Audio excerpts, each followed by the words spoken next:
Final గా 3 ఏళ్ల తరువాత హరిహర వీరమల్లు రిలీజ్ కు రెడీ అవుతోంది. అయితే ఈ డిలే సినిమా అవుట్పుట్ విషయంలో ఎలాంటి ప్రభావం చూపుతుందన్న టెన్షన్ ఫ్యాన్స్ లో కనిపిస్తోంది. మరి పవన్ విషయంలో ఆలస్యం విషయమవుతుందా, అమృతమవుతుందా? హరిహర వీరమల్లు పవన్ కెరీర్లో చాలా స్పెషల్. హరిహర వీరమల్లు పవన్ కెరీర్లో చాలా స్పెషల్. పవన్ చేస్తున్న తొలి పీరియాడిక్ మూవీ, తొలి కాస్ట్యూమ్ డ్రామా, తొలి హిస్టారికల్ మూవీ, ఇలా ఎన్నో స్పెషాలిటీస్ ఉన్న ఈ ప్రాజెక్ట్ చాలా డిలే అయింది.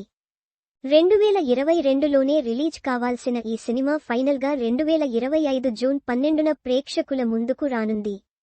ఫోక్లోర్ జానర్ సినిమా, అందులోనూ భారీగా విజువల్ ఎఫెక్ట్స్ నీడ్ ఉన్న సినిమా చేయటం అంటే మామూలు విషయానికి కాదు. ప్రీ ప్రొడక్షన్ నుంచి పోస్ట్ ప్రొడక్షన్ వరకు ప్రతి విషయంలోనూ ఇబ్బందులు ఉంటాయి. అందుకే గతంలోనూ ఈ ఫార్మాట్లో వచ్చిన సినిమాలు రిలీజ్ విషయంలో ఆలస్యమయ్యాయి. అరుంధతి లాంటి సినిమా రిలీజ్ కోసం కళ్ళు కాయలు కాచేలా ఎదురుచూడాల్సి వచ్చింది. ఆలస్యంగా రిలీజ్ అయినా అందరికీ షాక్ ఇచ్చే రేంజ్లో సక్సెస్ సౌండ్ చేశాయి ఫోక్లోర్ మూవీస్. బాహుబలి, RRR లాంటి సినిమాలు కూడా ఎన్నో వాయిదాల తరువాతే ప్రేక్షకుల ముందుకు వచ్చాయి.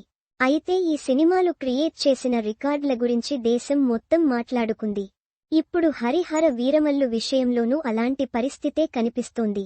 నిన్న మొన్నటి వరకు పెద్దగా సందడి కనిపించకపోయినా రిలీజ్ డేట్ లాక్ అయిన తరువాత బజ్ పెరుగుతోంది.